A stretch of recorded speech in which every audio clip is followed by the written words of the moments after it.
Good morning, everybody. Welcome to another Cars and Coffee with me, your host, Kenny Brown.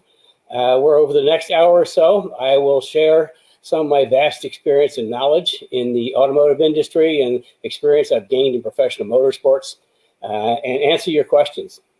We always talk about what you want to learn about. We got some really great subjects this morning, which have basically come through the Speed Therapy Society. If you're not a member, think about joining. It's a great group of like-minded people. So today, what we're going to talk about, studs and lug nuts, and that kind of comes from a question that Herstfer asked. He's having problems with his 550, his lug nuts. We'll talk about in a little bit. We're going to mention Hydro Boost, our trials and tribulations with Hydro Boost, and also what I think is the coolest radiator in the aftermarket, our triple pass, triple thick, triple cool radiator. And then we got really, really good questions today from the Speed Therapy Society members. Okay, now I think we're going to start with, I'm going to extrapolate on a quick question from Herstfer. Now, Herstfer is one of our longtime members. Also, he's a graduate of the Speed Therapy Academy. And Herstfer comes to us from Bulgaria. And when we were doing the Speed Therapy Academy, he had to get up at 2 o'clock in the morning to attend class, but he was there every single week. So his question today is, by the looks of it, the Dorman 611 257 won't work on the OEM studs. He's talking about lug nuts. My OEM lug nuts are gone. Caps are moving and super hard to remove, so we need to figure out a different lug nuts for the car. Any recommendations are welcome. Well, I think based off of what he's saying, that the cap's moving around on Ford, on some of their lug nuts, they actually put like a chrome cap over top of the steel. And it's fine if you're only taking your wheels on and off 1 or 2 times. But if you're like doing track days and working on your car, those wheels are coming on and off all the time. The caps loosen up and they're not very good. So yeah, we're going to talk about wheel studs and caps. So let's start with wheel studs, and why, if you're getting into performance and doing a lot of track days, I kind of recommend at some point going to better wheel studs. Now the factory studs, you can see, are about that big, not very long, just long enough to put a wheel on and put a lug nut on there. But if you've got like an aftermarket wheel, it might be a little thicker than factory, you're going to be really short on lug nuts or on threads to put the lug on. So what we use on all of our track cars are ARP long studs. These are pretty much the industry standard for wheel studs. They're super strong. They've got this bullet nose, which helps you get your nut threaded on there. And it's especially if you're using wheel spacers or wheels that are thicker than the factory. And fortunately, another Speed Therapy Academy alumni, Steve, sent in, he saw what we're going to talk about today, so he sent in a few pictures on his car, which I'll get to in just a minute. So why don't I just jump into those right now? Let's see. I need to click a few buttons here. And there we go. Okay. Here's kind of a funny story. We send out a newsletter every week talking about what we're going to talk about in the subject matter. And I guess because this week the headline was studs and nuts, a lot of the emails went into junk mail. So if you didn't get our weekly email, look in your junk mail or spam, because somehow the powers that be thought we were talking about anything other than studs on a Mustang. So this is on Steve's car, and you can see he's got open lug nuts, which are the only way to go, and extended studs. And here's a good shot of that. And because one of the sets of wheels that he uses, he has to use a spacer to clear the big brakes. We got one of these days we have to talk him into getting our Pro 4R race brakes. Anyway, but he has to run a spacer for that. Well, because of that, you need longer wheel studs. And you can see that how much longer the stud is to get through the spacer and then bolt the wheel on firmly so that you got actually threads sticking through the lug nut. And we always use open lug nuts, and we'll get to that in just a second. But here's some examples that he sent in of like really premium lug nuts. And you can see that these are extra long. And it's kind of cool because they've got this little knurl thing on the end, which is really handy for screwing the nuts on. And you can see it's pretty easy to grab. They're super strong. I think this might be Gorilla brand or something like that. But anyway, that's just one of a lot of different kinds of aftermarket lug nuts we can get. Now, getting back to the long studs. Now, something else that I highly recommend you do is you're going to be taking your wheels on and off all the time. And what happens is you've got steel on steel. You've got a steel stud and a steel lug nut. They're always on each other, which is going to create friction at some point. What I always do, I don't know if you can see that, that's just a little bitty dab of anti-seize. And here's like the lug nuts we use are open lug nuts, and you can see right through. And these are heavy duty. But because you're putting the lug nuts on and off all the time, you've got steel on steel, having that little bit of anti-seize. As you screw it on there, does a couple of things. Yeah, and you can see just how that little bit kind of made its way all the way around the stud. So here's what it does do. It reduces the friction between the lug nut and the stud, which means that both are going to last a lot longer. Secondly, because it's somewhat of a lubricant, you're going to get a much better torque value, and you don't need to really crank the living daylights out of your wheels. I mean, we usually torque in about 90, 95 pounds with anti-seize on there. But you'll find that your lug nuts and your wheel studs will last a lot longer with just a little bit of lubrication.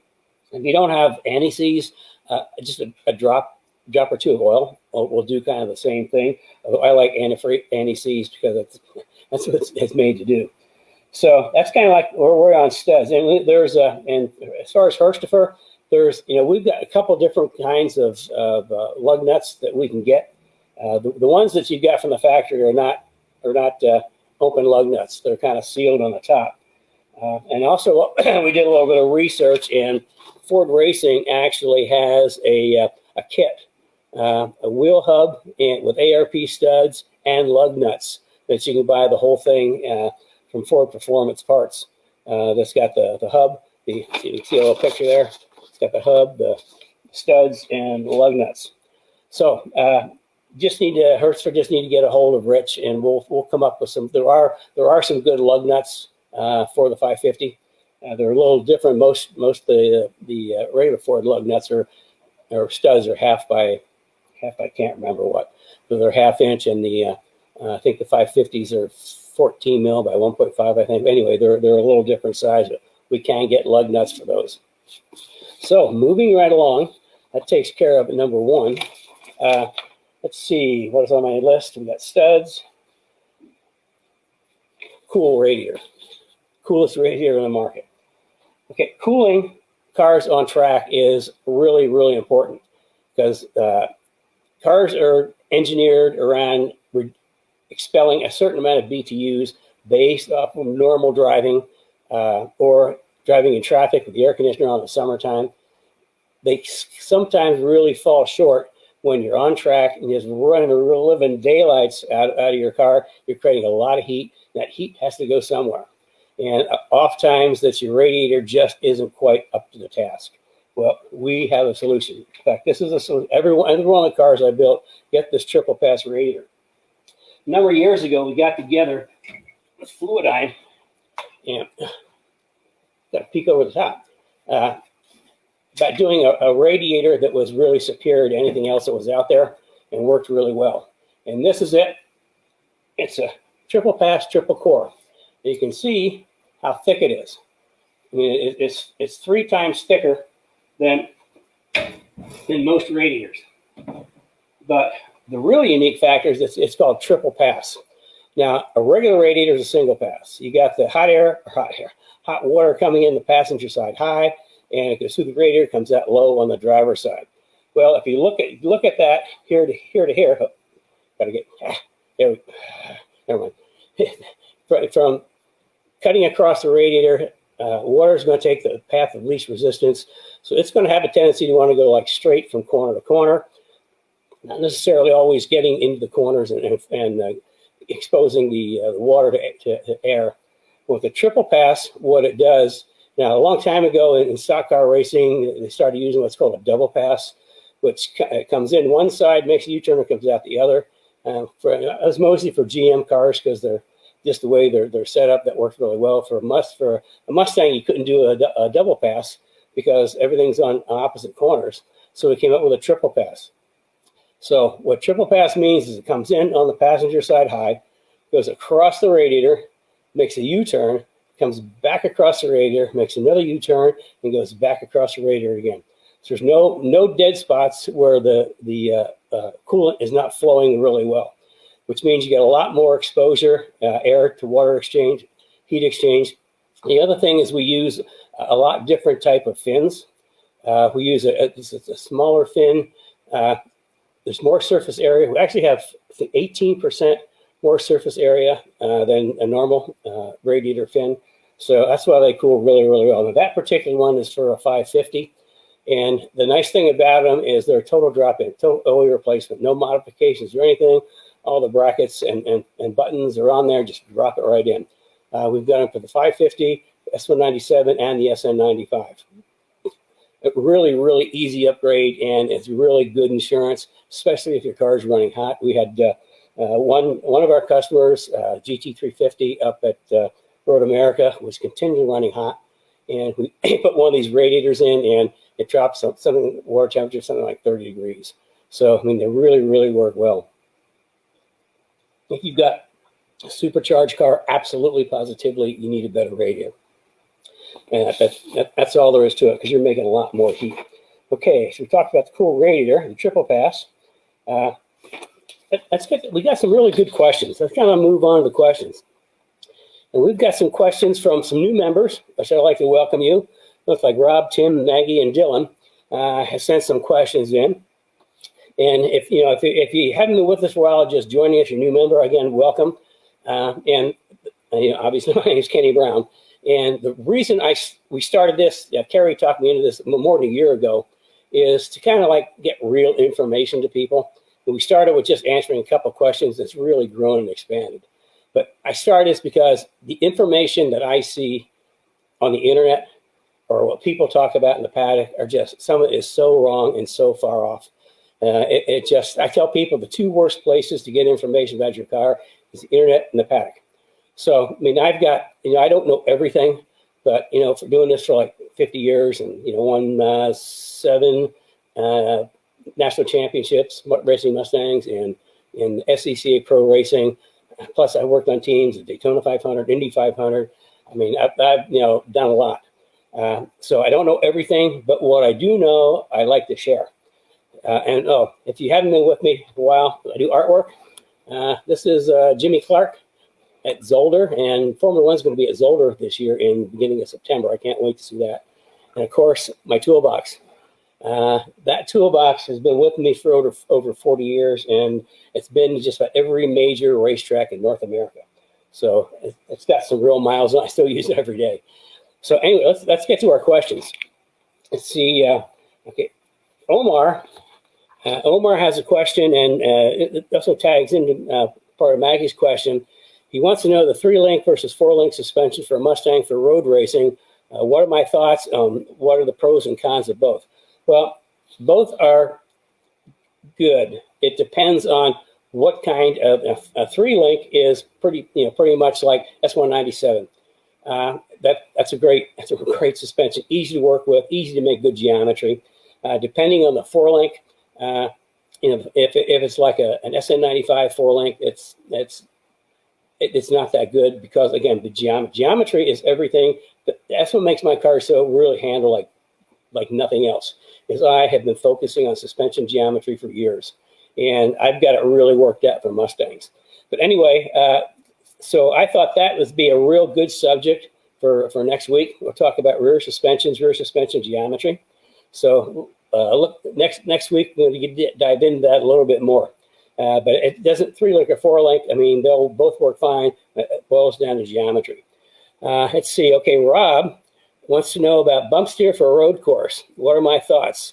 Is there a happy medium for left or to right? Actually, there should be no difference on bump steer left or right. They should be exactly the same. Now, when we talk about bump steer, what are we talking about? Okay, when you're going around a corner and your tires are turning, if the bump steer is off quite a bit, and that happens often when you lower a Mustang, the bump steer kind of goes away. What happens when you hit a bump, then the wheel will start turning offline. You know, you want to be going this way, but you hit a bump, might go that way or that way. So getting the bump steer worked out is just makes it drive a lot better through the corners. Now, the way to do that, there's two ways to do it. You know, the easy way is I go to my computer, geometry computer, and figure out where the tire item needs to be to get minimize bump steer. Or you can sit there with some plates and jacks and move everything up and down and keep moving the tire rod ends up and down until you get the bump steer out. Or if you got an S197, I can make it really easy for you. This would be a standard tie rod end on S197. And this is our extended S197 tie rod end. And by adding this extra, it actually gets the bump steer really close. So you don't have to do all the work to figuring it out. Now, the easy way to know if you need to improve bump steer or if your bump steer is right, it's called the super easy way, is with your car at ride height, either in jack stands or on the ground, take a look. And if the lower control arm and the tie rod are not like parallel, they're going in different directions, then you got a bump steer problem. If they are pretty close to parallel, then you're going to be pretty close on bump steer. That's kind of like the easy way without going through a whole bunch of gymnastics to try to figure it out. But for S197, just get these. We've got them. They're inexpensive. They're OE quality, and they improve bump steer just like that. Pretty easy. So, okay, that's bump steer. Okay, now Sal, what's a good brake temperature delta front to back? There is none. And the reason I say that, because the front is always going to run really hot. On my cars, we're running like 1,200 degrees front rotor temperature max, and the back all depends on a number of things. Number one, the suspension geometry. If you're running just a stock Mustang suspension, the delta is going to be really, really, really wide, really big, because you're not using, the back of the car jacks up under braking. You're not using rear brakes very much. If you've got my rear grip kit, excuse me, this is like allergies and asthma is starting early this year. If you've got my rear grip kit in the back, we change the geometry, put a lot of anti-lift into it, so the back of the car doesn't want to pop up as much, which means you're using more rear brake, which means the temperature go up. Now, a long time ago, we were doing like some development work with the rear brakes. And I don't have these numbers exactly. I'll just kind of give you a range because it's been a long time since we did this. But with the rear grip kit, I mean, we're seeing like in a stock rear rotor, we're seeing brake temperatures like in, let's say, like the 500 range, 500, 600 range. When we went to our upgrade kit, which is a 14-inch two-piece slotted rotor, that's a really good way to improve your rear braking. Is with a 14-inch slotted rotor. It uses OE caliper, just moves the caliper out, and it makes a big difference in rear leverage. Then when we did that, then the brake temperatures went from like the 500 range up into the 800 range, which meant we're using more rear brake. Now, one step further, when we went to full-on race brakes on the back, then all of a sudden the temperatures went right up to like 1,000, 1,100 degrees. So it kind of, there's a lot of variables in what the delta is, and it's really not about the delta, it's about the brake temperature itself. And we're going to, the reason I mentioned that, it's going to be looking at my notes here, we're going to do, we have been trying to get a mini workshop in brakes. but it's just we got so much going on. We're going to actually do it in a Cars and Coffee in September, so look for that. We do a little mini workshop on brakes because brakes are really important, and you need a lot of things you need to know about brakes.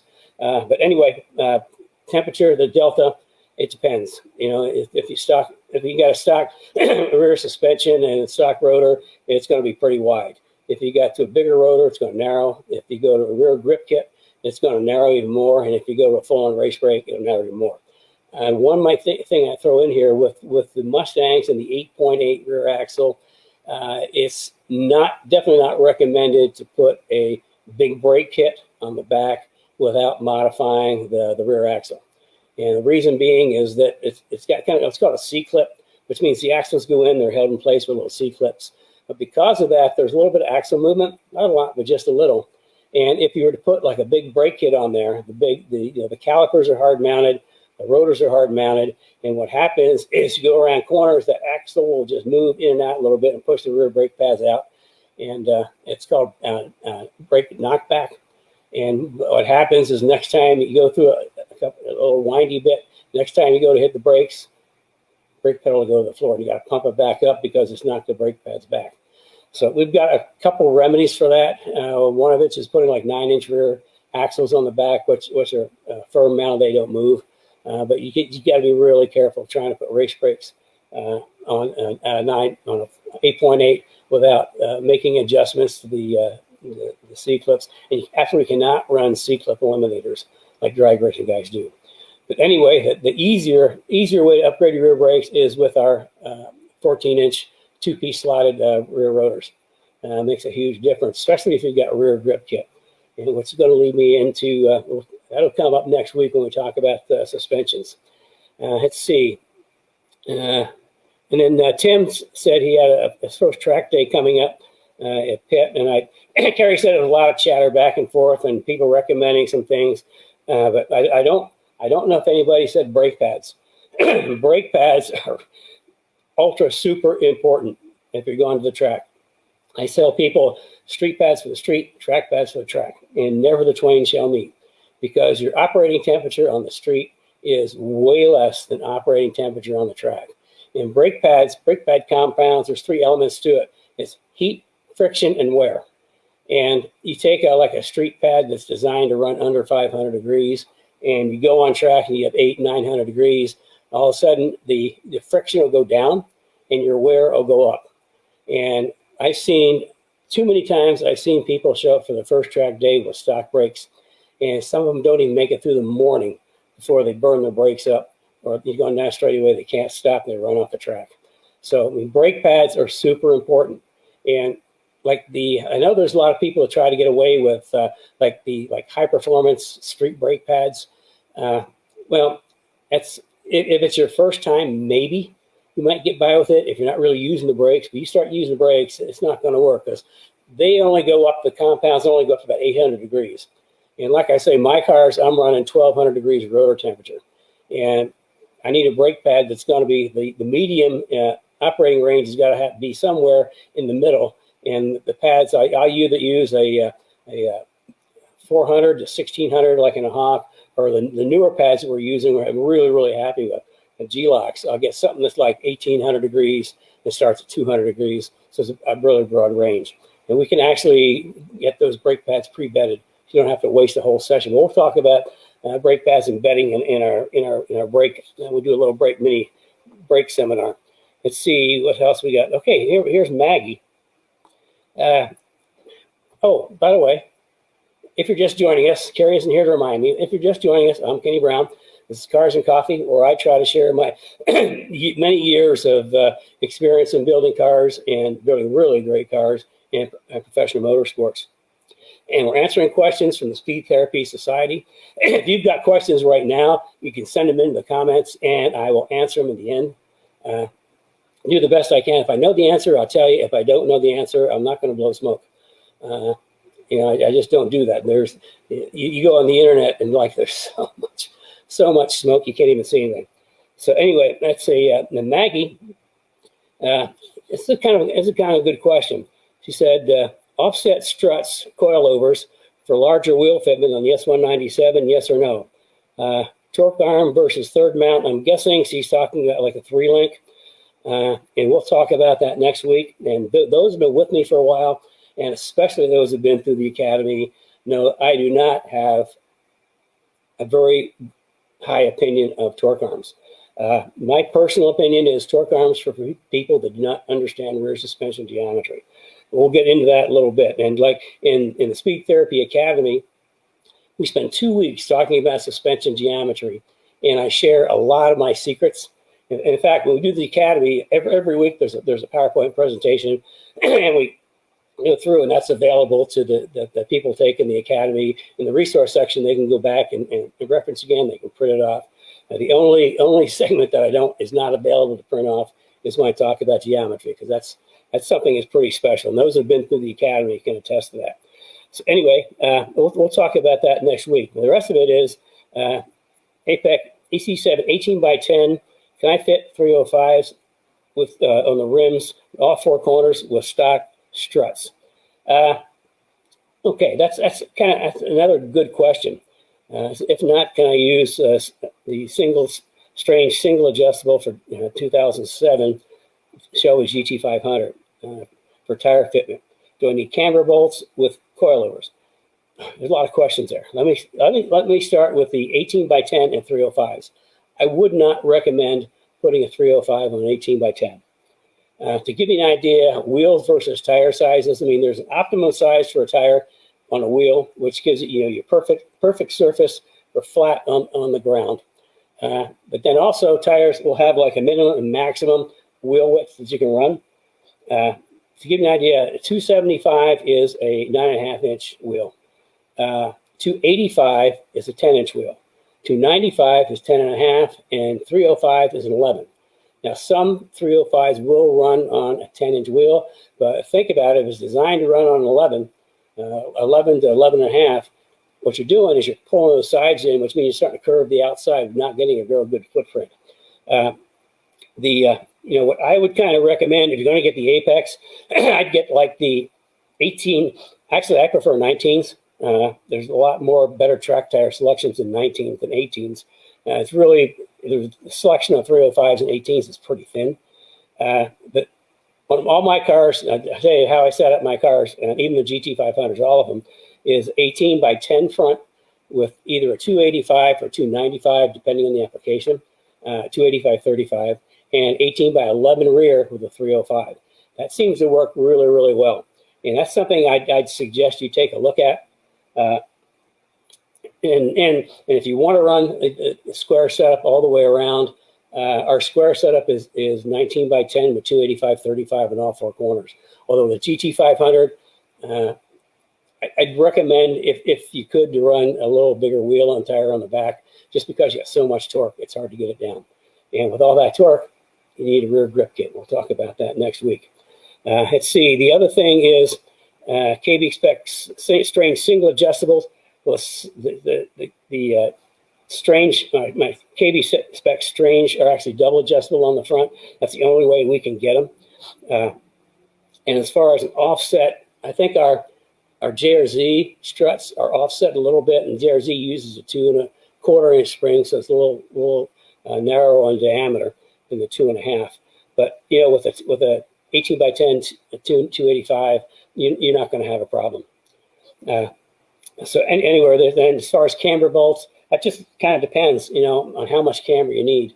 And we do camber based off of tire temperatures. We'll probably maybe do another tire temperature thing coming up. If not, we should have some links somewhere on some of the information I give on tire temperature. Tire temperature is super, super important when you go to the track. It's like who was going to the track? Tim has gone to the track. Now, the first time out, it might not be that important, but after that, you need to start looking at tire temperatures. Tire temperatures are the quickest, easiest way to improve your car's performance on track. You'd be surprised how much a half a pound difference will make. But we probably need to put our stuff back up on tire temperatures. That's super important. In fact, when we sell we have a lot of track customers, and if they're running my stuff, they're free to call me and ask me questions on the car setup, or the car's doing this, the car's doing that. How do I adjust it? Very first question I ask, what's your tire temperatures?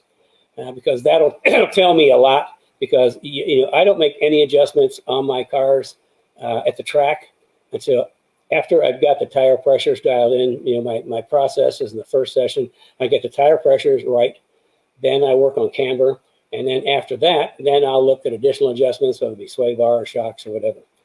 So yeah, we should maybe we'll have to do a tire temperature workshop coming up here. But in the meantime, I don't know if Carrier Brad can put something up on some links to our tire temperature stuff.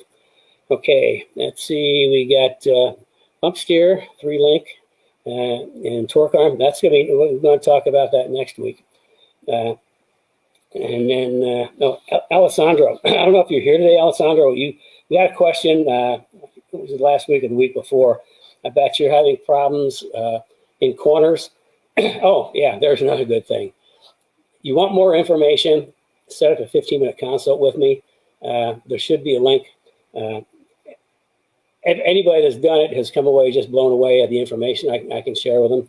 So if these questions that are a little more complex, just set up a 15-minute consult, and I'll be happy to talk with you and share as much as I can with you. But Alessandro talked about he was having a problem with in cornering. He was getting fuel slosh, and he was losing fuel pressure because of the saddle tanks. It was S197. And my recommendation was that fuel cells, because one of if you put a fuel cell in, well, that's a big job. Putting a fuel cell in, you got to cut the back of the car out. You got a whole bunch of plumbing. There's quite a bit that goes into that. My suggestion was to get fuel cell. Inside the fuel cell is full of foam, this special foam that it just kind of holds the gas. It doesn't let slosh back and forth. So that was my one recommendation. But something in my head, I couldn't. It was like bothering me. I had to think about it. I remembered what I should have remembered. If you Google Holley Hydromat, it is a really, really slick piece of kit. It's for the fuel pump pickup.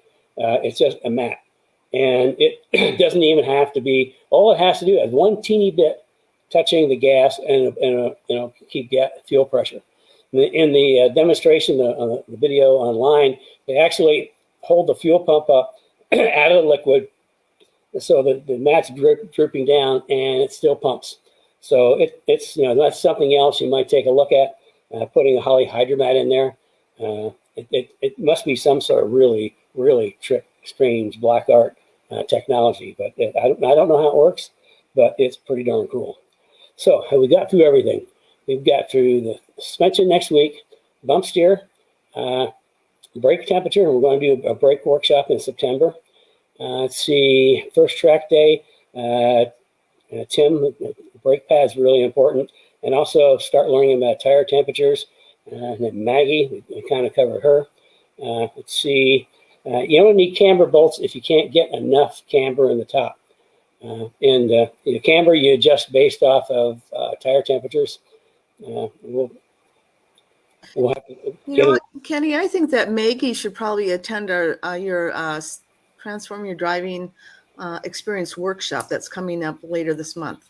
Where's it coming from? So that might be really good for Maggie. We'll be putting a link in the comments on that. Yeah, that's on my last page here. Okay. We're going to be doing another Transform Your Driving Experience workshop August 23rd. And that'll be followed by the fall, I guess you call it semester, Speed Therapy Academy that's going to start on September 13th. Speed Therapy Academy is everything I talk about on Saturdays and in the workshops. We go, it's like 15, 16 weeks, something like that, Tuesdays and Thursday evenings. And I really take a deep dive. I take one subject per week, and we call it immersion because I take a deep dive talking about it. I mean, we dissect shock absorbers. There's 2 weeks just on suspension geometry and what makes a car fast. I think there's 2 weeks on managing aero in the car. And yeah, there's just lots and lots of stuff. And anybody that's been there, been through it, will attest that it's. I mean, you'll come out. When you come out, the whole idea is you go to the track and you know exactly what you're doing. You don't have to ask anybody. You don't have to listen to the wrong information. You know what to do. You know how to do it, and you just do it, and you become the guy or the gal. So that's coming up. Let's see. So I've been through all the questions. I guess that does get me to the last page. You jumped ahead of me. Oh, did you? I don't think you answered Dylan's question. He was a last minute call Oh, in. yeah. I'm sorry. Yeah. Dylan came in at the last minute. And he's a new member. So he wasn't on my regular sheet. I was here to print off. So I almost forgot. Dylan, I apologize. I almost forgot. Let's see. And where are we? I'm a new member of the group. Welcome. Still planning stages to determine what I want to do with the car as far as events. However, they're wondering what I prefer on the SN95 brake setup, hydro boost, vacuum boost, or manual brakes. I'm thinking of running either street with occasional track or track with occasional street. I'm going to start at the back and move forward. You are absolutely, positively thinking the right way. Because one of the things we'll talk about in the workshops is when you're building a car, one of the first things you need to do is figure out what kind of car you're building. Is it a street car? Is it a street track car? Is it a street car or a track car or a race car? Because the contenting, the type of equipment are different for every one of those things. So there actually is a difference in street track or track street cars. So, I mean, that you probably need to get on the schedule, set up a 15-minute with me, and I'll talk about that with you a little bit more.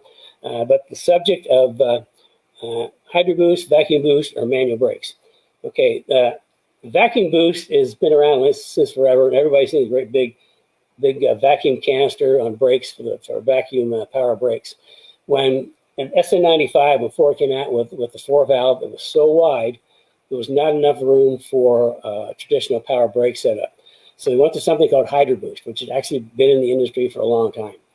And what Hydro Boost is, it doesn't use vacuum to boost brake pressure. It uses hydraulic fluid from the power steering pump. So they have the power steering pump, use that for steering and for brakes. And it's a much more compact package that sits right on the firewall there. Well, Roy, one of our longtime customers, he's racing a 99 Cobra in NASA AIX with a dry sump Daytona prototype motor. Anyway, he's been having issues with his Hydro Boost. Sometimes it works fine. Sometimes he has power steering and no brakes. Sometimes he has brakes and no power steering.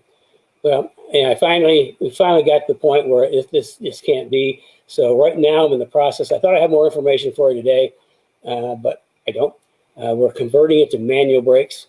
And the brake conversion, the power steering is by itself, is separated. The brakes are now manual. Haven't had a chance to drive it because, like with all race cars, there's always something to repair.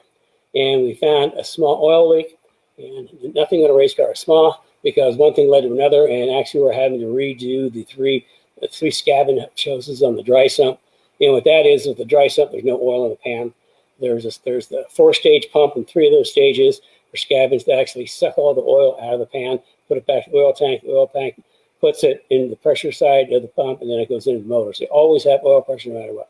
Anyway, because, I mean, each one of these has to be an exact, precise fit. And we sent them out to some place to rebuild them for us, and we got them back. And one was a 1/4 inch too short, and the other was a 1/4 inch too long. It's like you can't make them fit. So we're having to do a workaround and redo that. So I'm more on that next week. But I'm pretty sure this will work. He also has like our Kenny Brown Pro 4R race brakes on the front, which anybody that's put the Pro 4R brakes on are just blown away by how good they are. And it's a package we put a lot of work into with there. It's full-on race package, has basically all the benefits and features of like a Brembo GTR, which is like 8,700 axle set, something like that, for $3,900. So it's a big difference. Plus the front brake pads are 1 inch thick, which is nothing wrong with that. So anyway, hopefully we'll be able to drive it this week. We'll get the hoses sorted out. We'll be able to drive it, and I can give you a report next week. Okay, so I'm not a fan of so based on that, I'm not a real fan of Hydro Boost. And vacuum boost, you can't use the vacuum boost if you've got like a 4-valve motor. So it's like it's leaning toward the manual, and I'll have more information on that next week for you. And then, like I say, street track or track street, you're on the right path. Set up a 15-minute, and we can talk through that. And I can at least try to help get you on the right path. So, Carrie, thanks for reminding me that. Yeah, Carrie's usually here, but she's nursing a back, so she's home. So she comes to us from afar. So it's kind of nice because I don't have her holding up all these signs when I make mistakes and telling me what I forgot to say. So, but the same token, I forget to say things. So anyway, so I'm grumbling on the other side, going, "Oh, he forgot to say that. Oh, he forgot to say that." Yeah. So yeah, I'm on my last page. So if you got any questions, send them in. This is going to be the time. Let's see. Okay, so next week we're going to talk rear suspension tech, 3-link, 4-link, and torque arm suspension, and also the my rear grip kit 1, and I might even mention rear grip kit 2, which is beyond phenomenal. We're going to talk about rear diff cooling. Okay, we're going to be doing this week. We're going to be doing a new rear diff cooler package for the 550 cars. Which we'll have some information on that next week. If you've got an IRS car on track, absolutely positively have to have a rear diff cooler. I mean, all the heat that diff generates is going to be packed in this little aluminum case, mounted in rubber, and no place for the heat to go. So what happens? It burns up the diff. And with an axle, live axle, you get all this the metal and all this mass to absorb the heat. So we'll be talking about that next week. It's the Transform Your Driving Experience Workshop. Mark it on your calendars, August 23rd. And then Fall Speed Therapy Academy starts September 3rd. And I guess Carrie's got some early bird specials on that too. So we'll be talking about that in the future. And then we're going to do, in Cars and Coffee in September, we're going to do like a mini brake workshop. So I think I got through everything. Yeah. So we are on to questions. Do you have any questions today? Did I lose you? Carrie? I'm not sure what happened. She was there a minute ago. Okay, I'm going to have to try to figure this out on my own.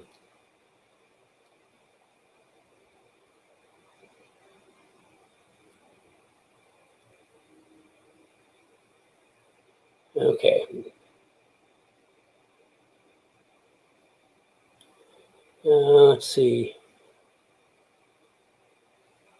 Looks like I have a hard time seeing these questions. That's why I always have Carrie read them for me. It looks like she got disconnected.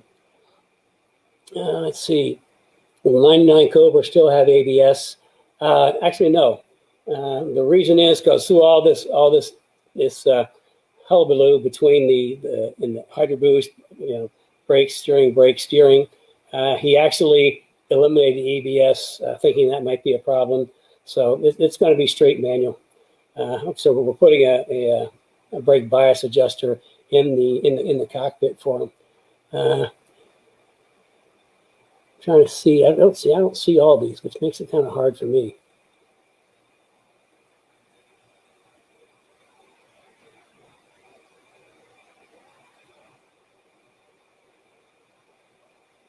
Okay, Hirschberg saying something about did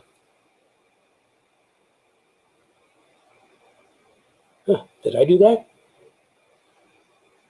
I must have done that. Let's see. My rear brake calipers with annoying knockback over bumps. What options upgrade rear calipers? Or something different in the brake pedals bracket? That's kind of interesting. You get knocked back over bumps because those are factory brakes on there. Boy, I'm kind of there's for race brakes. On race brakes, what sometimes we do is they have like these low pressure springs that will sit inside the caliper and kind of hold the pistons up. But for a stock Mustang, the easiest thing to do is just we've got a 6-piston caliper set of 550s, 6-piston 15-inch rotor front, 6-piston 15-inch rotor rear. I don't know if you want to go to that extreme, but that's a really sweet brake package. We use that quite a bit. I'm trying to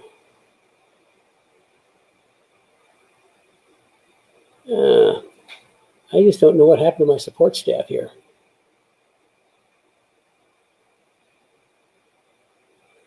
Are they floating brake pads?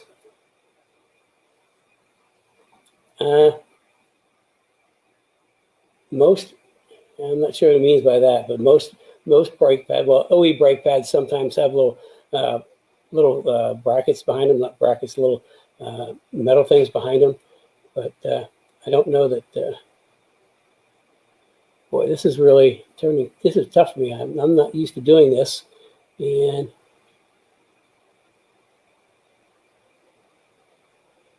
okay, it's windy.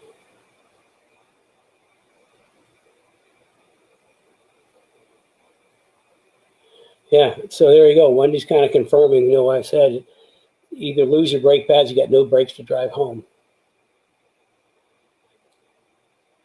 I have no idea what happened to Carrie. So this is getting really difficult for me.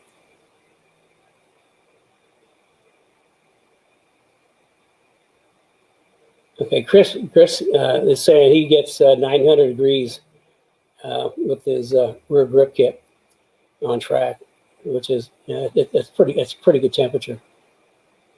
Joe Johnson, great radiator. I have one on my GT350. Already answered that. Roy already eliminated his ABS on his own.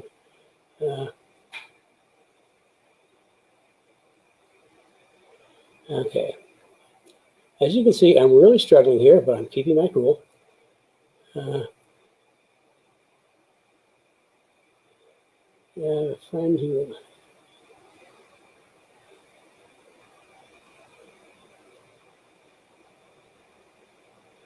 Okay, Joe has a question here.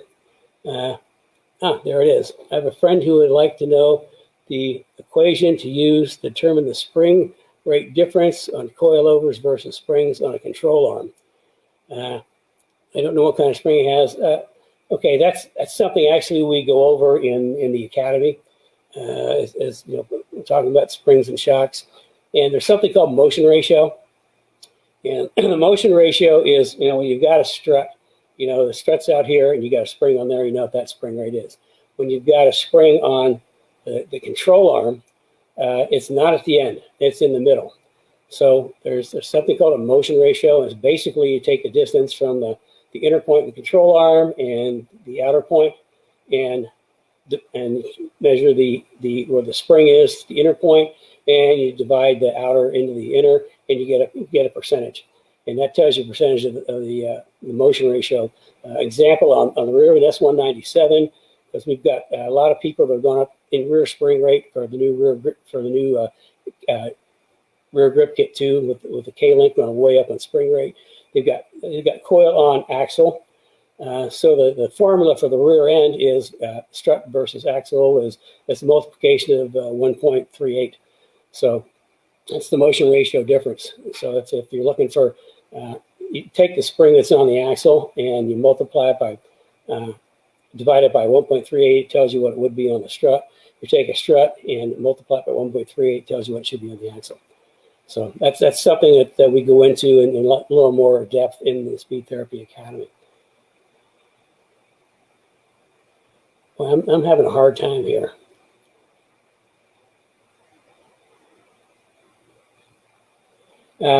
Oil temperatures, how much does the chill pad help? It does help with oil temperature. There's kind of a ratio between oil and water. And along those lines, in the academy, we also have, every other week, we have something called master class, where one of my friends, an expert in the industry, will come in and talk about their subject that they have a level of expertise in. And then in the academy, people have a chance to ask questions. Well, the academy is done in Zoom, by the way, so it's just like everybody's there and everybody can talk. We had Ryan from Florida come in, A really, really nice piece on cooling. A lot of good information on radiators, oil coolers, the relationship. So if you knock the water temperature down, you're going to pull the oil temperature down too. It just, one helps the other.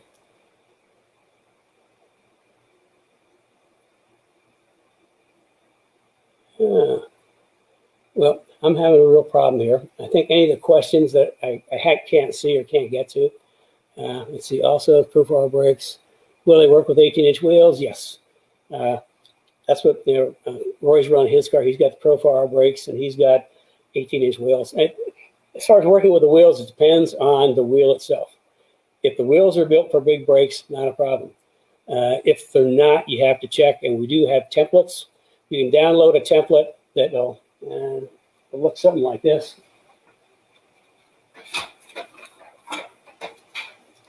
Looks something like that. But you set this on the hub of the wheel, and if this clears the wheel, then you got room for brakes.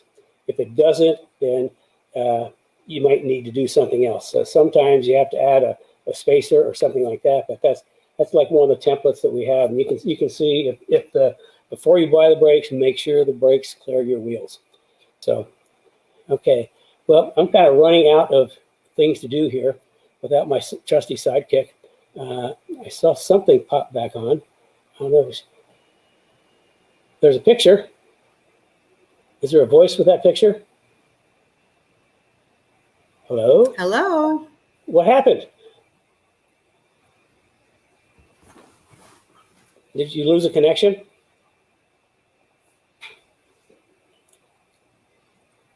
Hello? Oh, she was there. Now she's gone. She must be having connection problems.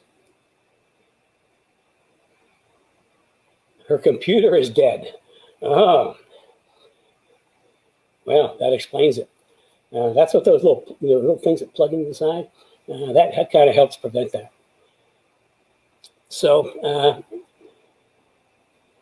let's see, Rory's saying get well soon, Carrie. Well, we're hoping she's getting there. We had some doctor stuff yesterday, and we got some doctor stuff next week. So, hopefully she's on the mend. I don't know if she made it back yet or not. Nope, still hasn't made it back yet. She got a dead computer. Okay, I'm kind of delay time here. Maybe she can get hooked up again. Maybe she can't. So, okay, so I guess I'm going to have to. Hertzberg, yes, you did miss the lug topic. I will go back and review for you. What I said is it sounds like you've got the factory lug nuts with the chrome on the outside. Actually, it was one of the first things we talked about. Little chrome cover on the outside, and you start taking them on and off, and they just loosen up in their junk. What we talked about is for track days going to a long wheel stud, especially if you're going to run a wheel spacer to clear brakes. And if you do run, anytime you do track days, you want to put a little bit of anti-seize on there so that you don't have metal on metal. You can get a better torque value, and both the lug nut and the stud will last a lot longer.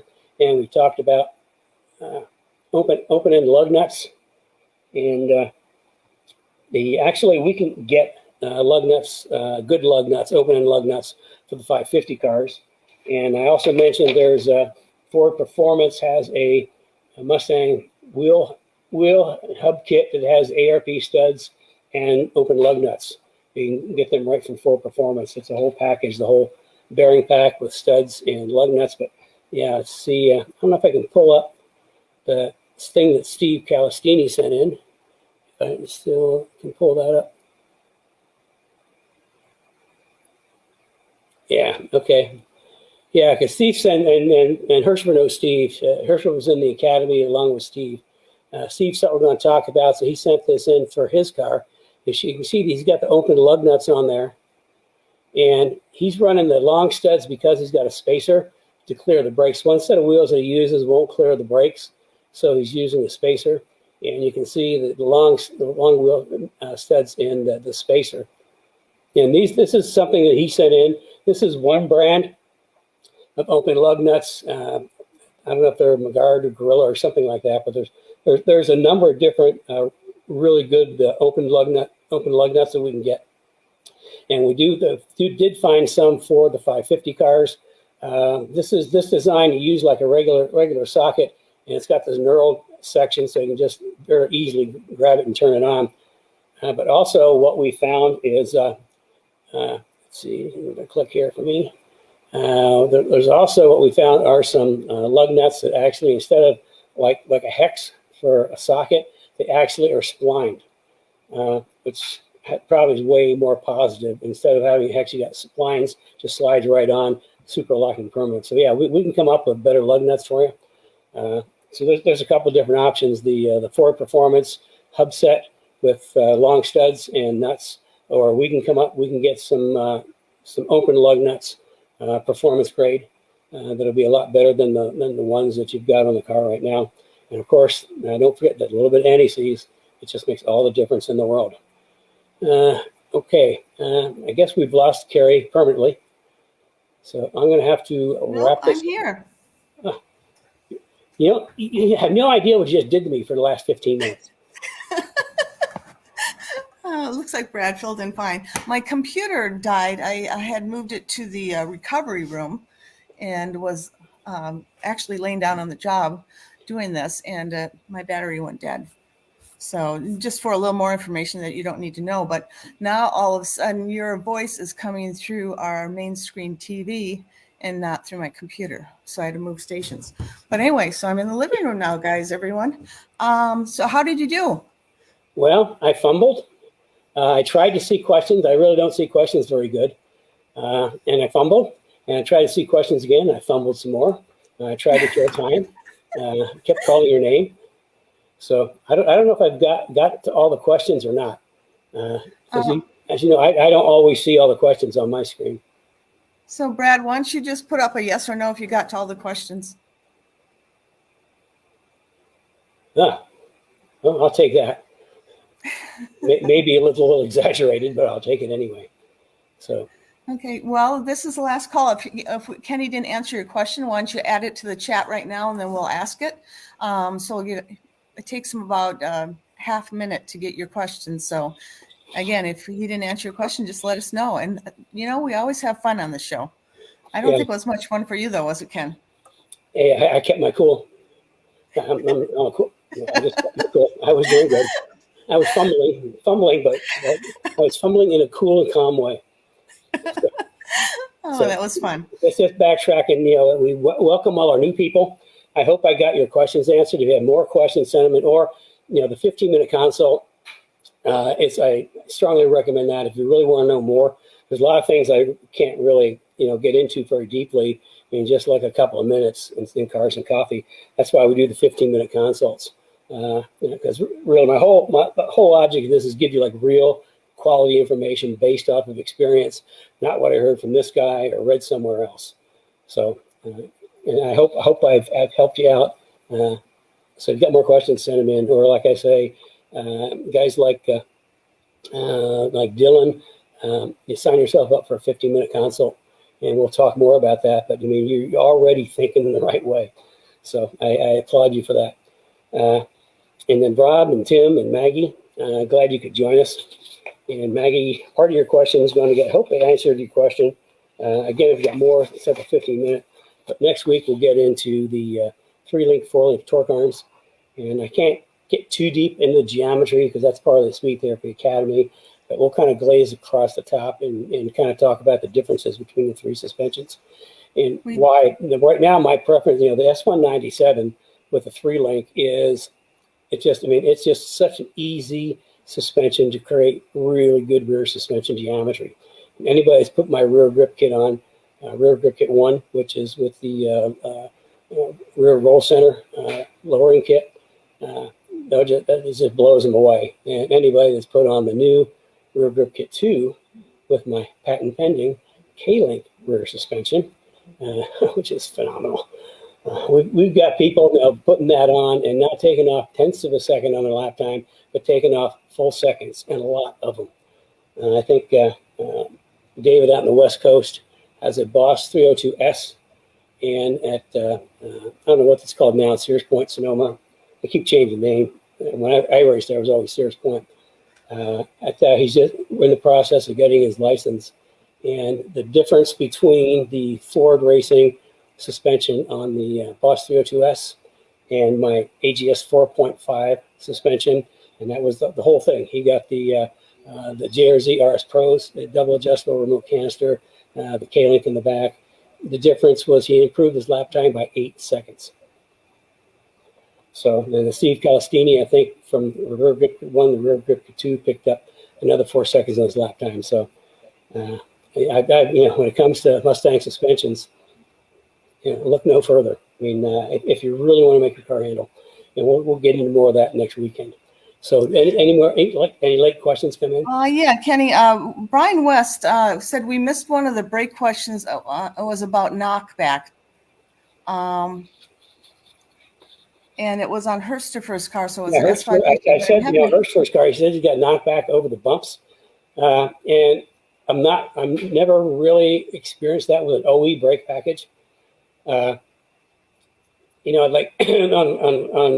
on race cars, sometimes when we have mild knockback issues on race brakes, they've got like these real low grade springs that we'll put inside the piston to kind of just put a little bit of pressure on it. Knockback. Yeah. But I can't find the real question, so I don't know. We'll have to answer it next time, Hurstifer. Yeah. So my best suggestion is we got just killer 6-piston, 15-inch rotor brake package for 550 cars, both front and 15-inch rotor at the rear. 6-piston, you want killer brakes. I mean, that is the bomb. So. Okay, well, we can get more clarification on that. And if there's no more questions, I guess people have had enough of me singing and dancing. I didn't sing, but I danced a lot. And so hopefully Carrie's computer won't die on us next week, and I'll have a little more support when I need it. So if you're in the academy, I will see you Tuesday evening. And Tuesday evening, we're getting into troubleshooting, diagnosing, and track stuff. What to do when this happens, things that could be, and things you could do with. This is where it really starts getting good. We've taken the whole academy so far is learning about all the nuts and bolts of everything and how everything works. And now we're going to put it in application starting next week. So I'll see you guys on Tuesday. Everybody else, I will see you next week. We're going to talk about some suspensions and.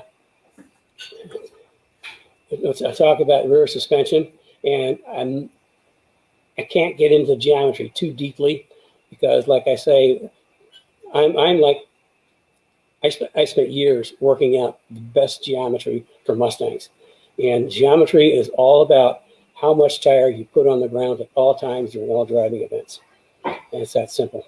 And that's why my cars work so amazingly well, is because I've got for the 197 Mustang from AGS 4.0. That's Advanced Geometry Suspension Systems, 4th generation. Gen 1 goes all the way back to 1987 in the Celine Pro Endurance cars that I engineered, built, and managed to 4 national championships. That was like AGS 1.0, and it's progressed all the way through every advancement in the chassis. I've advanced the suspension, so it's like the DNA goes back to 87, but right now it's the best, except for 4.5 is the newest one, and that replaces the roll center relocation kit with the K-Link, which is amazing. So I think I've kind of babbled on enough. I think we'll, the guys, Academy guys, I'll see you Tuesday night. And everybody else, have a good rest of your weekend, and send in your questions. I mean, like I talk about what you guys want to learn about, and that's the whole premise of the Cars and Coffee, is to share what you want to learn about. I'll try to share my knowledge on that. So with that, we'll see you all next week. And again, welcome to our new members of the Speed Therapy Society. I hope I was able to help you. See you next week.